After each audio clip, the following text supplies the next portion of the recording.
All right, let's talk Justin Fields. We're going to start off talking about some negatives, actually, because that's how the game went. He did not play great early on. The team did not play great early on, but then they really found their stride, largely due to some playmaking plays that he was able to make. So let's talk about it all, and we're going to kind of go, not exactly chronologically, but kind of chronologically. We're starting off with the bad plays, where this one was just, there's no getting around it. This was a mistake by Justin Fields. So the way this concept works is you're going up against zone coverage, and really look to Justin Fields' right, so towards the top of the screen. Don't pay as much attention to the go route on the bottom of the screen.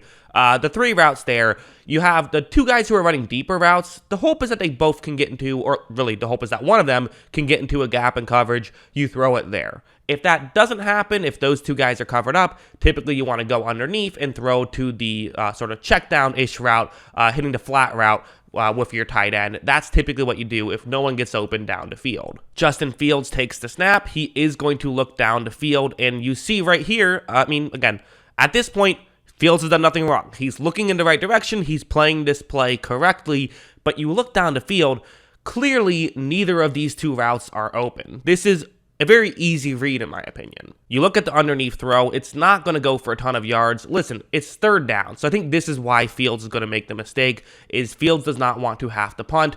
But listen, there is a chance if you hit the check down route that your tight end can just break a tackle and still get the first down. There's a chance there. It's also how this play was designed to work. If you really wanted to look to your left, which I believe I said a go route earlier, it's not a go route, but regardless, if you want to look to the route that I said don't even pay attention to, I guess I see the logic there. What you can't do is what Fields is going to do. He just throws it directly to a 49ers player. I mean, he throws it directly to a couple 49ers players, actually.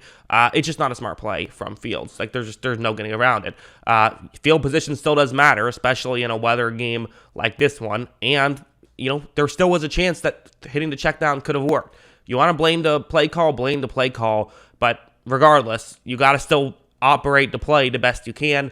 Fields did not do that. So it was a mistake. However, I want to talk about this play now, because to me, this was the much bigger issue that was going on with the Chicago Bears, is their guys just weren't getting open quick enough. And this is why I always say that wide receivers are so important in football and are, don't get talked about enough as being super important. People sort of view like the offensive line being more important. And again, we can debate that if you want to, but this is why if you don't have good receivers, everything is going to look bad. The play calling is going to look bad, the offensive line is going to look bad, and the quarterback is going to look bad. The 49ers are in a zone coverage situation, a cover 2 zone, and the Bears actually have a concept that's pretty good against this type of coverage. The sort of deepest route you see on the screen, that one can get open underneath the safety. So I'm now going to play this for 2.5 seconds. I'm going to pause it right at the 2.5 second mark, because that is the mark that really is one play's breakdown. You get 2.5 seconds. If you get more than that, you get lucky. If you get less than that, it's because the pass rush got to you too early, and then you can't blame the quarterback or the receivers. That's kind of the line right there. It's not exactly 2.5 seconds every play, but it's right around 2.5 seconds every play. There's only a couple of exceptions, but you look down the field, and again, this play is just not set up yet. I mean, we're still waiting on this play to be set up. It's taking over 2.5 seconds for it to be set up, and when it takes that long, typically pass rush is going to get there. Typically, you have to make this throw earlier. So for Fields, he could decide to just throw it now. That's an option. But what if one of those defensive players goes further deep with, deep down the field? That could be an interception. I mean, this is kind of the Ryan Fitzpatrick model, right? Fitzpatrick throws the ball now, and then sometimes he gets a big completion, sometimes he gets an interception. You can throw with anticipation if you want to, but I actually would advise against it with this look. I don't think that's the right play. I think Fields should wait and see if this play can develop. However, the pass rush then gets there and Fields gets sacked. To me, Fields did everything right on this play. It's the receivers that really screwed it up. I don't even blame the offensive line. It's you gave him over 2.5 seconds. That's about as long as you're going to get in the NFL. You got to get guys open quicker, and if that means you have to run shorter routes to make it happen, then run shorter routes to make it happen. Again, it's a horrible weather game, right? That obviously comes into play, and that can come into play for receivers as well. You don't move as fast when it's a bad field. So I'm not necessarily putting the blame on any one specific individual, just saying this is what happened, and this is why that Bears offense struggled so much. Yes, Fields made a couple mistakes, but this was the bigger issue. I mean, like, Fields missed this throw. Okay, whatever. But, like, as a whole, Fields wasn't going around and, like, missing throws constantly. Fields wasn't throwing too many bad plays. I really did think it was the offense as a whole that was letting him down. This was the only real bad play, I would say, from Fields other than the interception, which was just brutal. I mean, I guess, okay, missed a couple throws, whatever. But, like, this is the only other one where I'm like, yeah, you could definitely say this is a bad play. But, again, maybe I'm just too easy on guys for throwing interceptions or throwing near interceptions.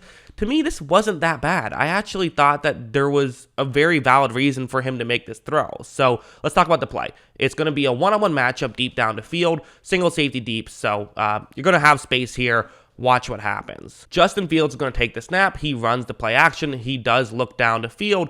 And at this point, you can kind of see why he would want to make the throw. The receiver is going to be cutting right here with a defensive back just a little bit further deep than him. So with him cutting in, Fields can make the throw. There's a bit of a step there that this can work out. However, the corner really wins this matchup well. Should have had an interception there, just dropped it. Or maybe should have is too strong, but could have had an interception there. So you can easily sit here and say, oh, that could have been interception number 2 for Fields. Would have made his numbers look a lot worse. But again, no one's getting open. You kind of are throwing with anticipation now. You can't blame him for taking that sack earlier and then also, blame him for making this throw. I kind of understand the logic behind both. The reality is, if receivers are getting more open, Fields' decision-making all of a sudden looks a lot better just because he has easier decisions to make. So now let's look over to the good. Pro Football Focus had Fields as the worst quarterback in football week 1. To me, that feels a bit harsh. I get why they did it. I do. I understand it. But again, I don't think they factor in for weather, so that is part of the reason why it might have looked worse. And also, I thought that he did some nice things as well. This is one of the things that he did well, where it's going to be a rollout to the top of the screen. You see the way this concept works. You basically get 3 wide receivers all the way over to the left side of the offense, so top of the screen. There's only 2 49ers players who are there. A linebacker can get over there and potentially cover one of those guys, but then you have a linebacker on a receiver. It's a mismatch. However, look at that guy, that edge rusher. This is where the problems are going to arise here. He reads this play immediately and gets over and is in position to tackle Justin Fields. So great read there. He saw what was happening, and now Fields gets blown up. It's totally understandable. However, instead, watch Fields just make a move right here, and he's going to actually pick up a good amount of yards on this play. He picks up the first down. That's a very good play from Justin Fields, and his legs, I still believe, are his best asset. That is what Fields brings to the table more than anything else. Not to say that's the only thing he brings to the table, but that's the best thing he brings to the table, in my opinion. When you talk about above replacement level plays, a replacement level quarterback gets sacked right there. Justin Fields picks up a first down. So instead of third down and very long, first down, that's a huge swing in a football game.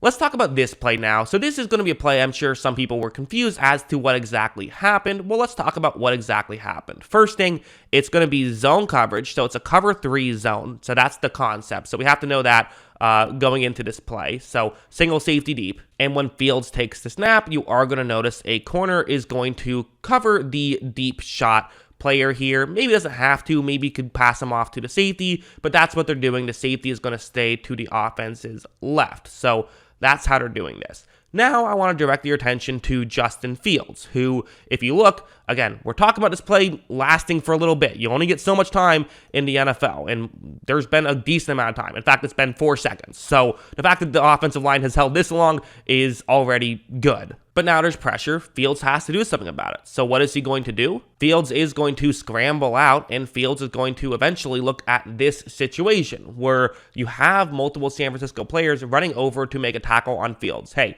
Fields, great runner of the football. You have to be aware of him. But now that you're doing this, nobody has picked up that player right there who was originally completely covered up, but just given the way that all this other stuff worked out, now you're in a great spot here if you're Chicago. But again, the issue, can Fields notice this? This is a tough play to notice. I wouldn't blame Fields if he just ran and never saw this play. However, Fields, while running, looks downfield, does see that wide open receiver, and they're going to get a touchdown out of this play That's a great play from Justin Fields. Yes, it's a screw up by San Francisco. Clearly, it's a screw up from San Francisco. But guess what? Teams screw up sometimes. Good teams take advantage of that. I'm not willing to say the Bears are a good team just yet, but just that these are the things that can make you a good team. So definitely a good play from Justin Fields. And I really thought that kind of allowed them to consistently do other stuff down the field. Again, I thought that guys were getting surprisingly open in the second half, but, I don't know if it was just a confidence thing or what, but I felt like that play kind of broke the dam and allowed more things to happen, like this one, where it's going to be zone coverage. You have a receiver who's going to run deep and then over the middle, clears out the corner in that area. Another receiver can potentially get open. And look, as you see, Fields runs the play action. He does look down the field, and you see that there is a player open. Justin Fields is going to make this throw, hits the wide open receiver. So listen, is it the most difficult play in the world? No, but it was working, and at the end of the day, that's what you want. So Fields has to clean up some of the errors. There's no denying that, but it's also a bad weather game. Just really that first interception really does leave a sour taste in your mouth, but at the same time, the good was definitely there. It was definitely noticeable. I'm surprised they gave Fields, Pro Football Focus gave Fields the worst passing grade out of the quarterbacks. Not overall grade, but passing grade. That surprised me, but I do understand it because there were some errors, but to me, the errors were a lot more. I'm willing to forgive them maybe more than others will. And you know me, I'm not afraid to criticize Fields when I feel like it's necessary, but I don't think it was, I thought it was good, or at least solid. I guess he showed more promise, and we're hoping to just see him continue to grow after, seemingly no one in their rookie year other than Mac Jones had a good rookie season in the quarterback position. So hopefully this is a sign of good things to come. That's what I think. What do you guys think? Let me know in the comments below. Always love hearing from y'all. And of course, as always, thanks for watching.